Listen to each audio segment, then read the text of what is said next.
Call to order the BOPEC Budget Oversight and Public Elections Committee. BOPEC meeting of the San Francisco Elections Commission at 6:04 p.m. Wednesday, March 7th. Call roll. Secretary Chan, would you please call the roll? Thank you. Yes, Commissioner Donaldson. Here. Commissioner Stefan. Here. You have a quorum. Finally. Thank you. Next item. Item 2, general public comment. Public comment on any issue within BOPEC's general jurisdiction unless otherwise included in an item on this agenda. Not otherwise included. I'm sorry. It's a misprint. Close enough. Seeing no members of the public, next item, please. Item 3, review of department's election plan. Discussion and possible action to approve sending June 5th, 2018 consolidated statewide direct primary election plan to the full commission for adoption. Very good. So, we have the full election plan from the Department of Elections. I've had a chance to read through most of it myself, and so have a few questions about some details. But Director Raj, would you like to provide any introductory comments to the election plan and for our looking forward to the June election? Yeah, I mean, it's kind of hard, really. So there's a lot of standard operations the department must fulfill to conduct the election, and certainly those are reflected in the plan. And but then also to achieve the level of service that we want to provide the voters, we're always thinking of different ways we can make improvements within the department and also outside as far as services and contacting voters are concerned. So you see that over the last year we didn't have an election, so there's a lot of time that was put into the information that we have on file, the registration information for voters. And in the past, we've relied probably too much on voters informing us if they had an error with their voter registration data. So we flipped that, and so for the past more than a year now, we've actually been aggressively determining how we can find the errors or the omissions or the empty fields in someone's record, so we can contact them or find other sources to potentially complete the record so it's valid, so that people are able to participate in the election process and voting fully. Also with the outreach, we had the Be a Voter brand for, 4 years now? Yeah, 4 or I 5 loved years. it. Yeah? Yeah. Well, we've changed it. What is it now? So it's your city, your choice. I like that. Yeah. So, and the idea behind that is because we have some newer folks in the department, so we're trying to bring their ideas into the operation as well. And they thought that it was we needed to personalize more, have like an emotional attachment. When people saw our materials, they have an emotional attachment with the materials, thus the department and the services.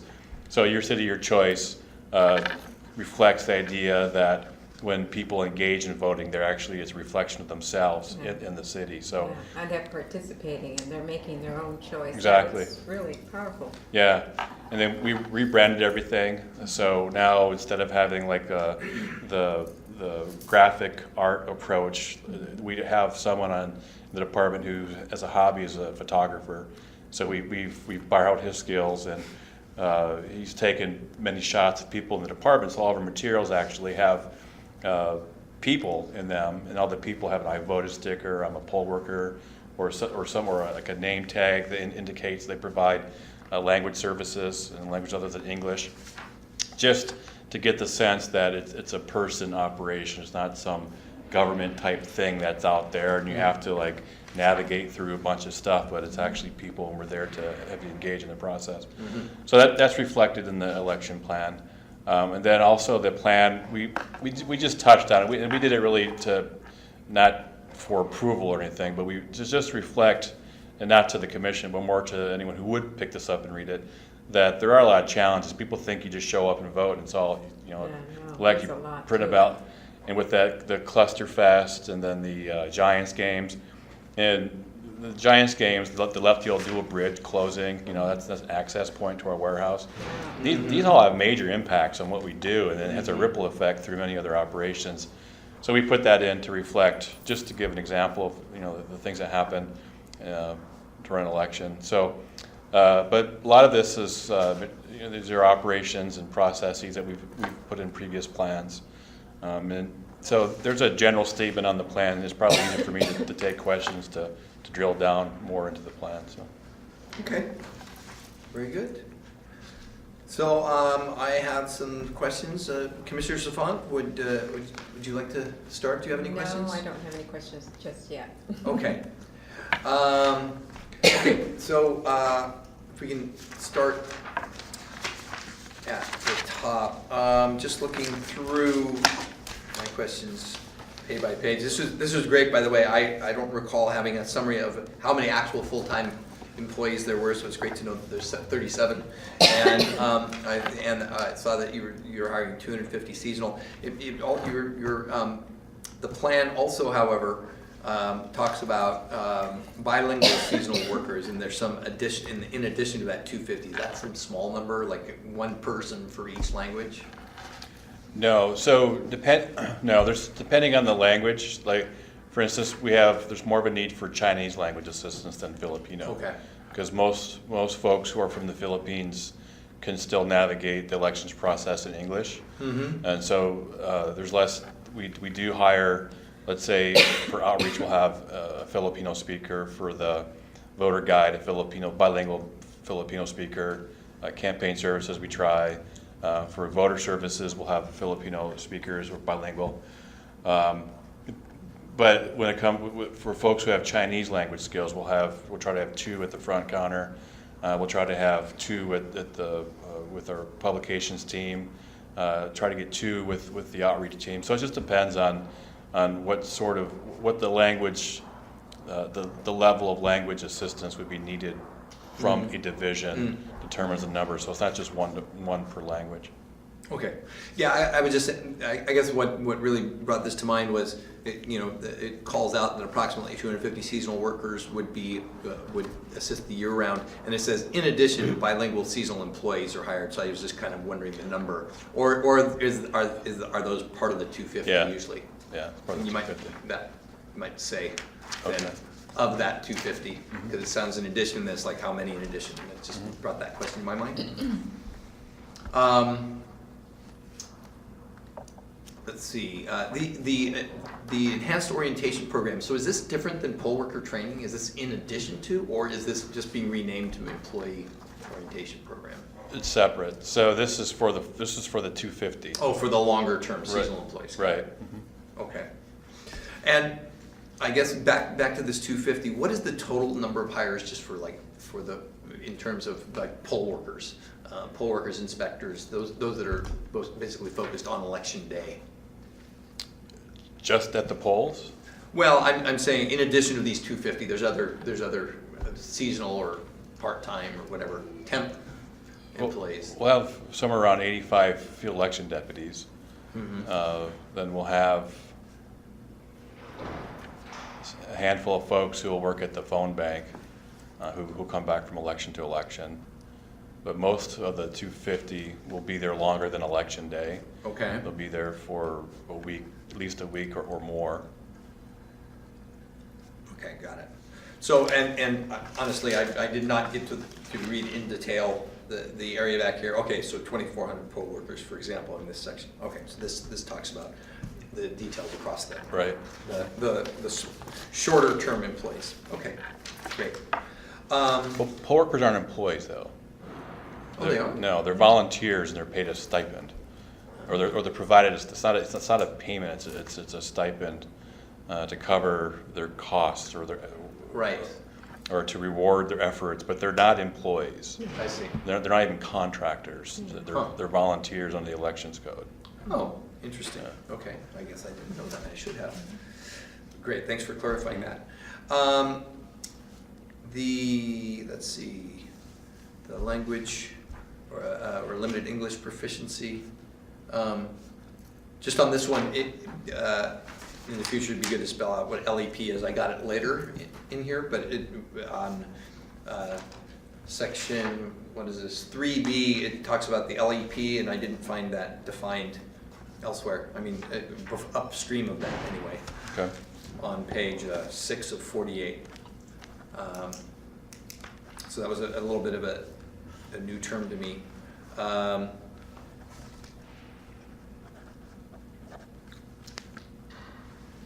Yes, and it's great to learn all this about the website. I haven't had a chance to spend time on it, but I'll look forward to doing that. And it's great that you're thinking about all the different device platforms and form factors in terms of how people use that.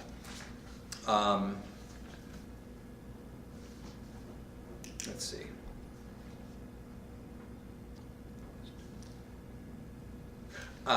So these, just wondering about the additional languages, the expansion of languages under AB 918. So it's just Korean and Vietnamese? Are those the language expansions? Okay, got it.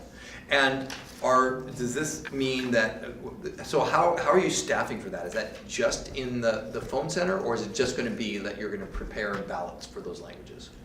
So AB 19 is traditionally it had been called the facsimile ballot.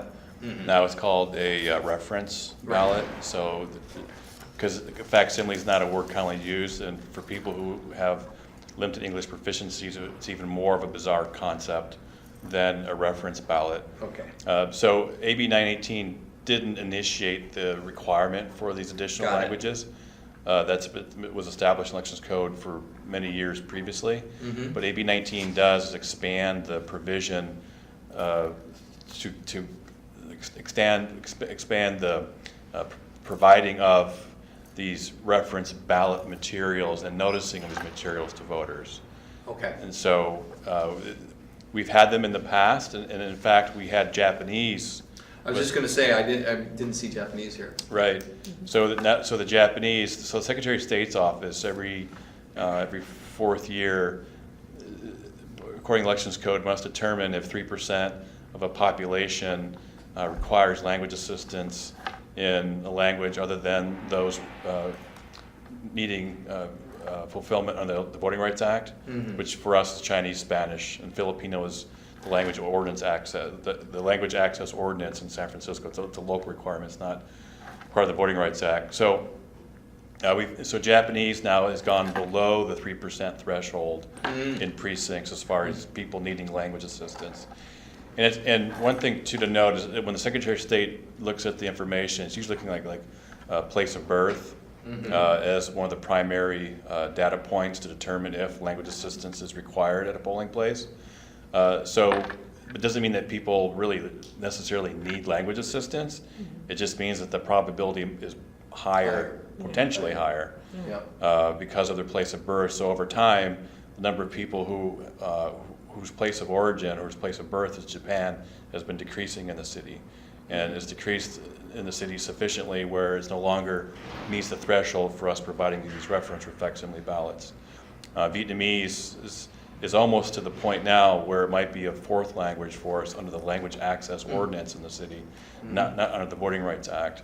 And Russian is actually right a little bit higher than Vietnamese. Okay. So 918 just expands the availability of these reference ballots, and it also mandates a greater noticing of the availability of these reference ballots. Okay. That's what you saw, like the notice in the vote by mail packet. Right. So the vote by mail packet will now inform voters that these reference ballots are available, as an example of the. I see. Got it. So essentially, other than the fact that some of the languages are changing, this is actually the same thing, but we're calling reference ballots. That's the change. And the greater scope of providing the ballots and the greater scope requirements regarding the noticing of the availability of the ballots. Noticing. Right. Got it. Thank you. Great.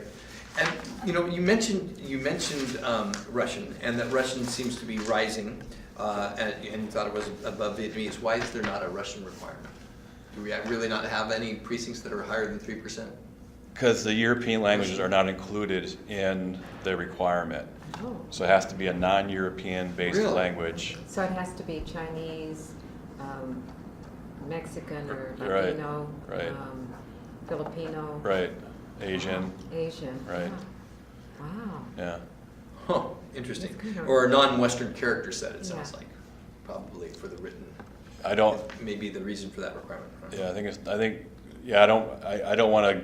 Speculate, Yeah, sure. but it's languages other than those spoken in Europe. Got it. Okay. Good. Okay. So I noticed on page 1248, the second paragraph, first line, it actually says to continue to increase the awareness of the official ballot and election materials are available in 3 languages in addition to English. But I thought it was Korean and Vietnamese. Or is it the 3 other languages, Chinese, Filipino, and? So So I didn't understand if the 3 was incorrect or I was just reading it wrong there. no, so we're required to provide actual ballots in English, Chinese, Filipino, and I Spanish. understand. Okay.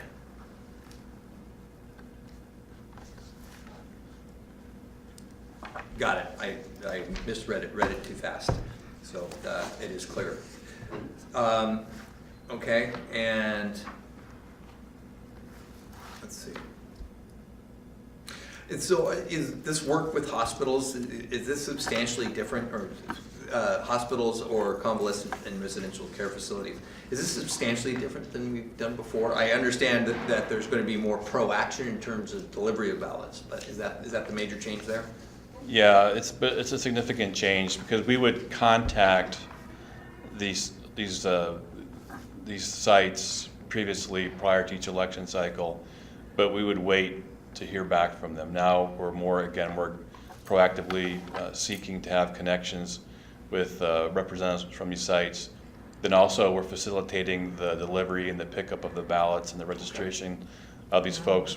So we're not just providing the materials, we're actually out there delivering on site, picking them up potentially on site, having people go there to provide registration services and outreach. Yeah, that's a lot. Yeah. Yeah. Wow. Yeah, I don't want to take the time here to drill down on it, but I get the, in terms of the convalescent and residential care, that's fairly straightforward because they actually live there, but a hospital's got to be a lot harder because of the transient Right. population through hospitals. Right. Wow. Yeah. And usually with hospitals, it's folks who are registered, but they just can't get to their polling place because they're in the hospital usually unexpectedly. Or they're not receiving their mail at the hospital. Yeah. And so, for whatever reason, so then if we can have contact with them, then we can create a second ballot, deliver it to them, and actually pick it up. Because maybe the folks who are with them at the hospital wouldn't be able to bring the ballot or to the patient or bring the ballot to us or know the process. So. Right. And that's always, especially in the more bigger elections like the presidential election, that's really when there's a greater call to us to provide additional services to folks because they want to participate in the Sure. election. So we've sort of internalized that now. We're programmatically providing a service similar to what the requests were during these bigger elections. We're going to carry it forward for all elections. So. Great. The remote accessible voting, vote by mail system, so we've been tracking that, as that's progressed, so that's been great in getting all of that information as we go. So do you see any, is that all on track? Do you have any concerns about deployment of that? Well, yeah, there's always concerns. I mean, it's something new. It's a new system. It's Sure. a new service. People aren't familiar with it. Voters aren't. What do you think the biggest risks are? Risks? Or challenges, let's say? Well, the biggest one of getting the word out to I people. was just gonna say Yeah. that. Yeah, especially hospitals, because Right. they're not gonna come in and say, oh, we have people who need, to have their votes. Right. Yeah. And then overseas folks, because emailing and mailing and calling people overseas is a challenge because there's time differences, there's technology differences, language differences, there's postal system differences. So the outreach on it is probably the biggest thing. And then for us, we have to fold this into our existing operations. And it's a different form of ballot coming back to us. Right. We're used to paper ballots, but Right. this is tied to an originally issued vote by mail ballot that's coming back to us in a different form. So we have to make sure that we're processing the voter records correctly, because we have several systems. We have the remote accessible vote by mail system.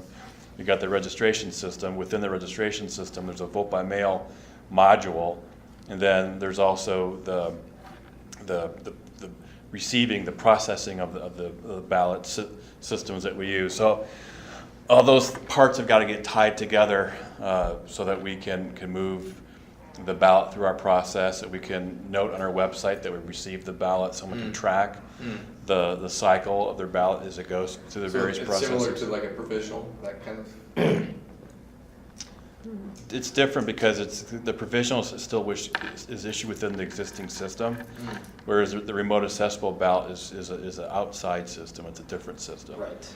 And so we're trying to bring in the elements of a unique system into the existing system, and there's different players too. So we have a different set of folks who support the remote accessible ballot system versus the voting system or the registration system. So yeah, it's outreach and then getting the processes tied together, and just moving it through, and then making sure that we're giving notice to the voters that the ballots have been received, where they are in the processing. And to exercise the remote accessible vote by mail system, they use a telephone line, is that correct?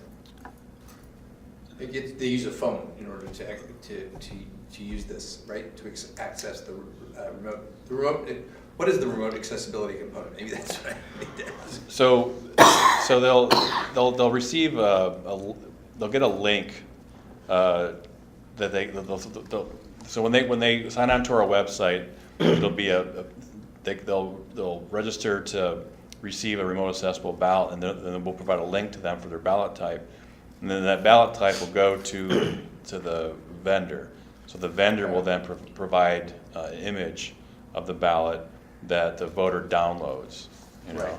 or accesses. Either can download or access right there on their screen without downloading, and just print right from the screen. So it's an online application. There's no phone. They can call and request one, but they don't receive it over the phone. Got it. We don't fax these ballots. They're all through the internet. Okay. So the idea is to take advantage. I'm surprised I haven't asked these questions before. Is actually to take advantage of their existing accessibility options. right, Got it. right. Got it. And all these ballots would be remade because the ballot will not come in on the standard ballot card. Right. Okay. When would so what is there any kind of, and I know that ballots get remade for various reasons, right? So that it happens in some sort of cycle, but is there going to be any difference about remaking these ballots versus other ballots, and what will happen to the ballots that they have sent in that are not on these cards? Will they be retained? Say it again. The last So part? I see here, for example, that it talks about separating the ballot from the return by mail. Uh-huh. But I assume that those, I guess, just like any remade ballot, those go someplace, right? And they're retained. In some way. Right. Yeah. So we maintain a retention. We have a retention policy, so we archive the cards. It's just like with the 1% manual tally. We can always, when we do the 1% manual tally, we use the remade ballot cards, but at the same time, there's a code at the bottom of the we call it a remake, that references back to the original card. Okay. And so once we know we know what, so our retention policy formalizes that we track what box the original card is in. So if we're doing the 1% manual tally, for instance, we can use the code on the remade card to reference what box original card is in. So it would be the same thing with these remote accessible ballots. Got it. So. Got it. Great, thanks for that detail.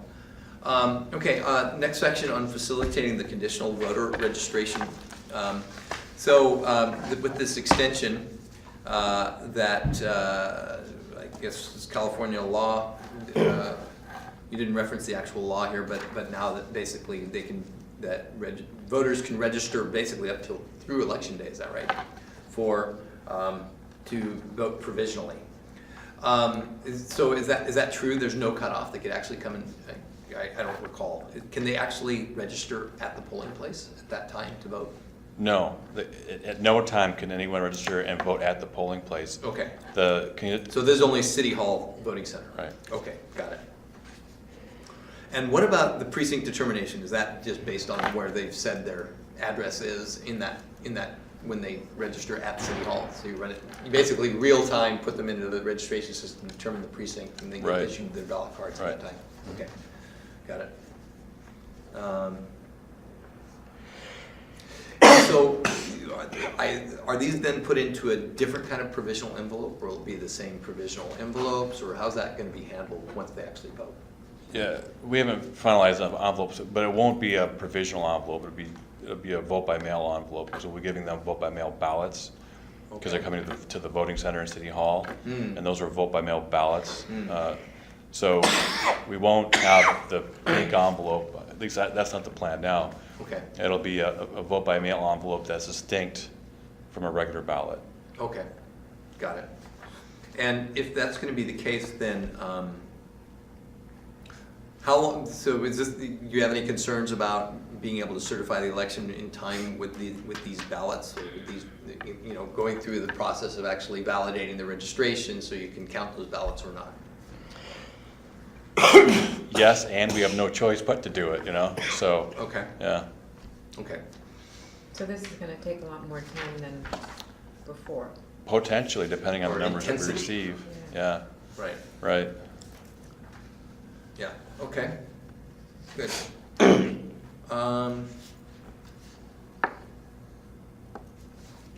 You talked about validating voters, so that's great. You've been doing a lot of pro-action around validating the existing voter rolls. We've already talked about the challenges on election day with the various things. I can't read my own writing. Same. Oh, the observer panel. It looks like there's some enhancements there in terms of observation. Is that right? Maybe could you just kind of talk through any changes or enhancements there that you can think of? Not really. No, it's not as far as observation. That it's still open. It's never changed. We try to package it differently every election, so to entice people to join the,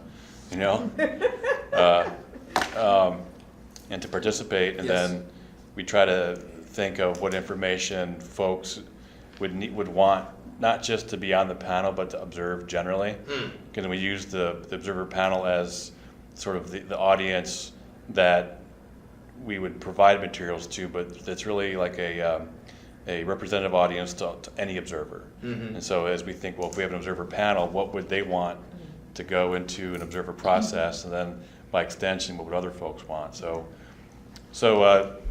no, we're always trying to fine tune the process, but as far as the election observer panel is concerned, trying to make the documents cleaner, make them easier to read. But as far as the activities are concerned, it's the same scope of activities. Okay. And we also try to emphasize, not emphasize, but point out to people that they can view this remotely because we stream so many of our activities. So. Right. That's great. Is this public, this open house, something that is only available to observers, and this has been offered before, right? Every election we have an open house. Okay. Yeah. So, and it's not just for observers, it's No. for any member of the public. Okay. That's something also good to communicate widely. Okay. Calendar. Let's see.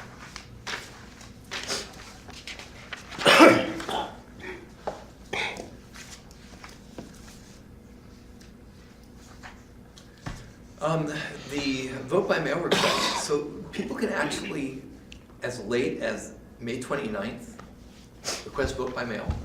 Wow, I didn't realize it was that late. Because they actually get mailed generally earlier than that, right? I'm persistent vote by mail. Right, so you're permanent. Right, permanent. Yeah, you're a permanent vote by mail voter, so yours will go out around E29. So with the law, it has a cutoff of E7 for us to receive requests and then mail a ballot out. Potentially, we could be convinced to be flexible, but we put E7 is what the code requires as Okay. far as applications are concerned. Yeah, that seems like a pretty tight deadline to get those out. Right. And has that always been that? Okay.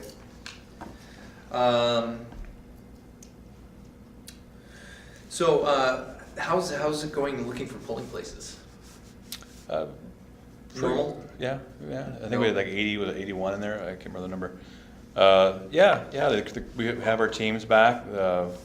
We did a lot of work this past year. Everyone in the department actually was involved in doing the accessibility reviews of all the polling places we've used in the past, and ones we projected to use for this election. So we have a huge set of data in relation to accessibility requirements for all the polling places.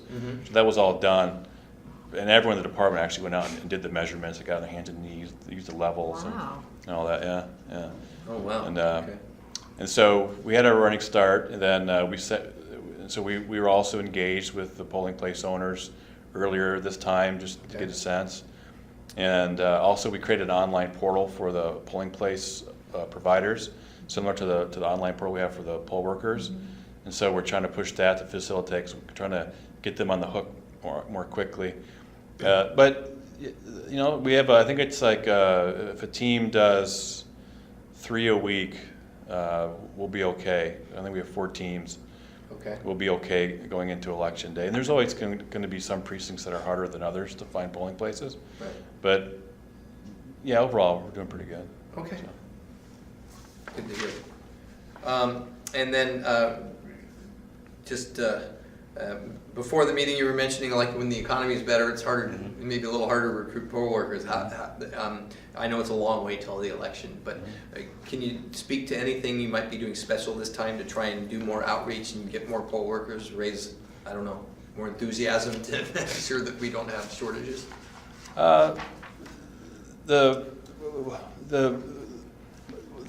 we'll have a good base for poll worker recruitment. The concern is the schools, because a lot of schools will be out of session, exactly, or they'll be in finals, and so a lot of the students won't be available, or they won't have their attention on getting out of school to be a poll worker.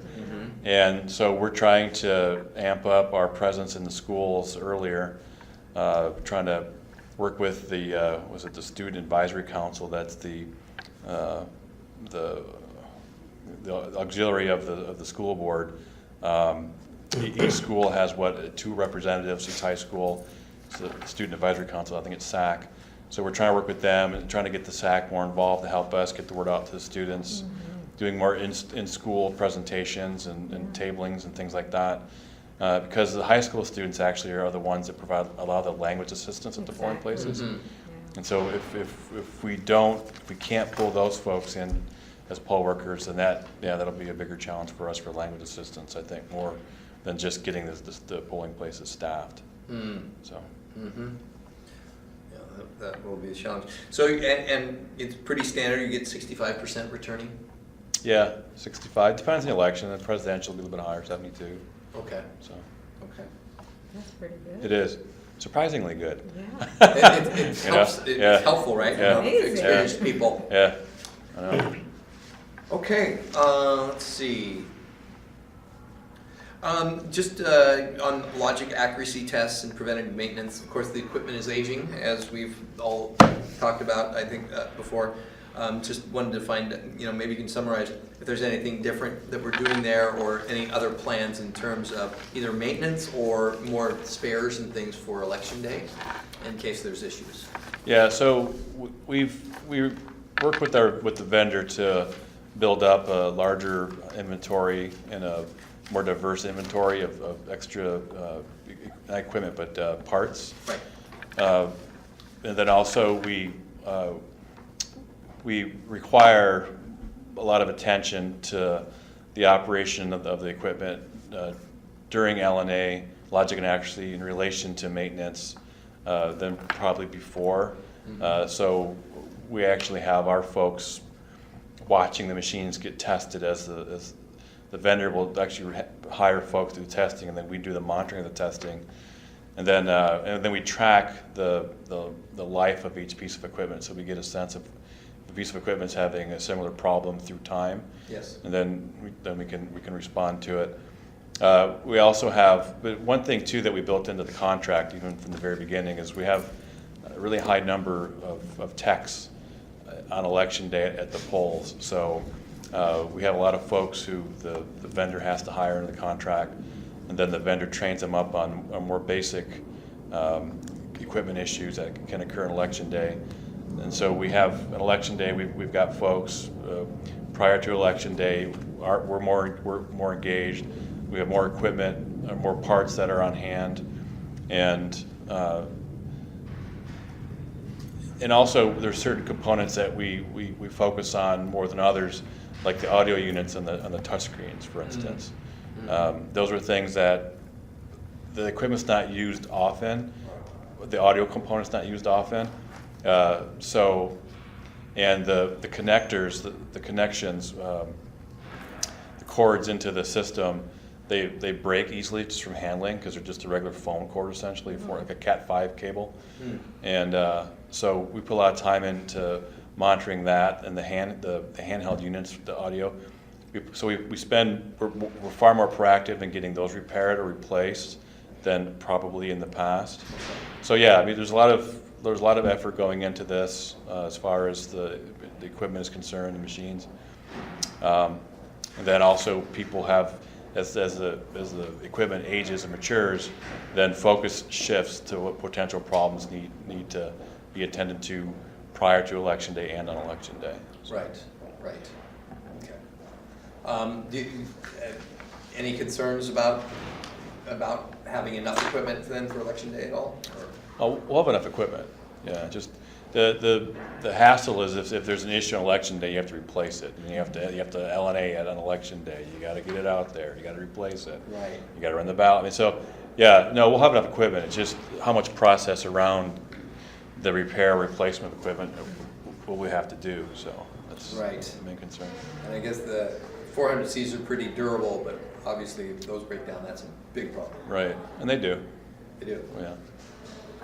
And those go through regular LNA like everything else. Oh yeah, and we have all kinds of belts and other parts that read heads, things like that we have there on site. So if they break down, and then we require the vendor to provide a technician throughout the election cycle. So as we're reading or processing the cards, the vendor has someone on site, a technician who's qualified to make repairs to the equipment. And then we'll do the logic and accuracy testing and then use it.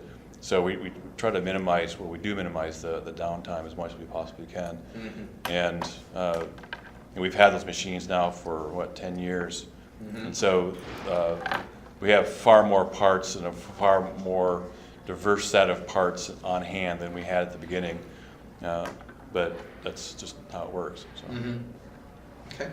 Good. Sounds like So you've had them for 10 years. What is the life expectancy normally? 5. No. 5 would be good. You know? Really? Yeah. You could change after 5 years. Yeah, 10. 10, 15. That's pretty good. Yeah. They're well taken care of, I guess. Try. See, with us though, we have these multi-card ballots. Everyone else has one or maybe 2 cards, And so our machines take much more of a pounding than other machines do because it's 5-card ballot. Those are heavy cards. It's 1 10-pound weight card stock going through there. Yeah. Yeah, very heavy card stock. Yes, that does take a toll on movable parts and soft parts, plus all the dust. And, Right. Right. Exactly. Right. Paper dust. Okay, let's see. Any changes in reporting of election results in terms in particular of RCV elections? Is that going to continue to be posted regularly? Are we going to post on election night and every night thereafter? Yeah, every day. So election night, I think we're going to run 2 RCV. We'll do an RCV with the initial report, and then we'll do RCV again at the end. And then the idea behind that is the initial report would be the vote by mail ballots that we received at that point. And then the second report on election night would include the precinct results. Okay, great. So that's the reason behind that. And then every day we run ballots. We'll do ranked choice. We do statement of vote every day. Yeah. And then we have like 5 different file formats we post statement of vote in. Yeah, same drill. So. Great. Best practice, absolutely, to be able to capture and post the actual numbers. So I hope all election jurisdictions do the same. No, at least. They don't. I know they And don't, they're not. but you can always hope. Yeah. You can always hope. Yeah. Okay. Let's see.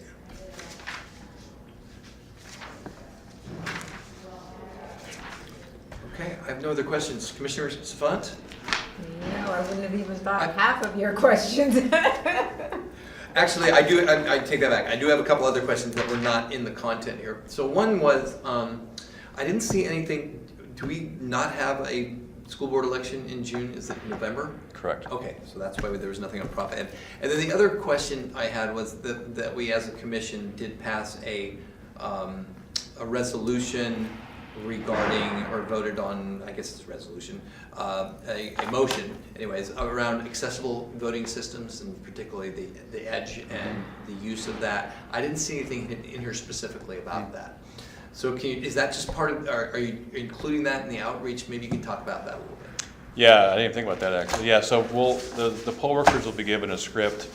So they'll tell every voter who arrives at the polling place that the voters will be given a paper ballot unless they prefer to use the accessible audio or touchscreen equipment. So yeah, it'll be hardwired into our poll worker training. Okay. So yeah. I can't wait. Oh. So yeah, it might be good to call that out someplace in here for the full commission to know that was addressed. Also for those who are advocating for accessibility.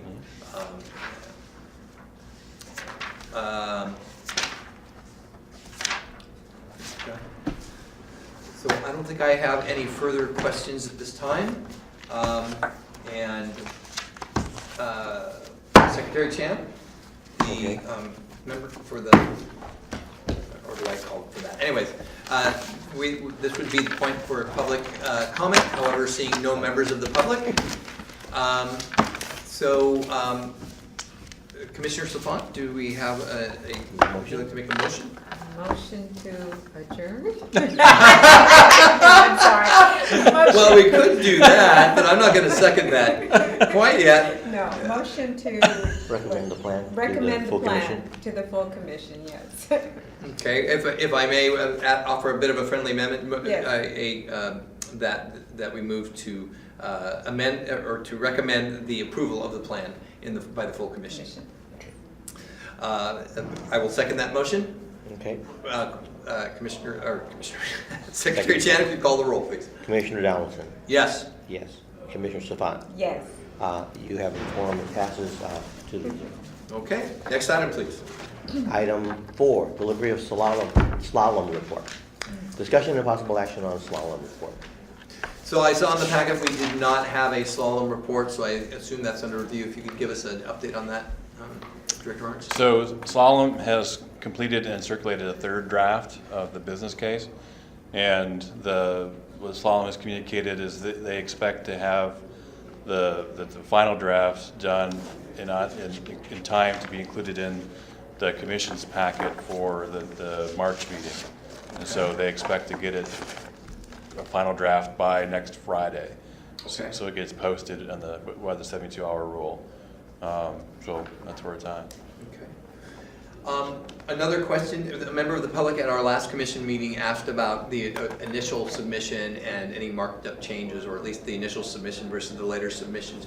Do you have any thoughts or concerns about releasing such things, or what are your I thoughts think about that? it's probably all under the sunshine ordinance, I would imagine. I don't see why it wouldn't. So the original submission could be requested by the public? And that's I think so. Okay, perfect. We'll mention that at the next meeting. Thank you for that. Since we don't actually have the report or anything else to review, we'll look forward to doing so at the commission meeting. This would be the point where we would take public comment. However, seeing no members of the public, let's move on to the next item. Secretary Chan. Item 5, approval of minutes of the previous meeting. The discussion and possible action to approve minutes for the February 7th, 2017 BOPEC meeting. So having read through this, and Secretary Chen, you've done excellent work as usual, particularly in this case, given that apparently the audio recording was very hard to hear, so I think you had to go through it several times, so appreciate your work. I don't have any comments or questions on the content of the minutes from the last meeting. Commissioner Savant? I make the motion to approve the minutes of the last meeting. I will second that motion. Secretary Chen, if you could call the roll. Commissioner Donaldson. Yes. Commissioner Savant. Yes. Motion carries. Next item? Item 6, agenda items for future meetings. Discussion and possible action regarding items for future agendas. At this time, I don't have any. Commissioner Savant? No. I mean, I think we're going to continue talking about the election until the election. We absolutely will, and we will have meetings as and if needed. Okay. That being the last item, again, seeing no members of the public present for this item, this would be the point for public comment. However, we have none. So at this point, at 6:51 p.m. on 7 March, I call this meeting adjourned.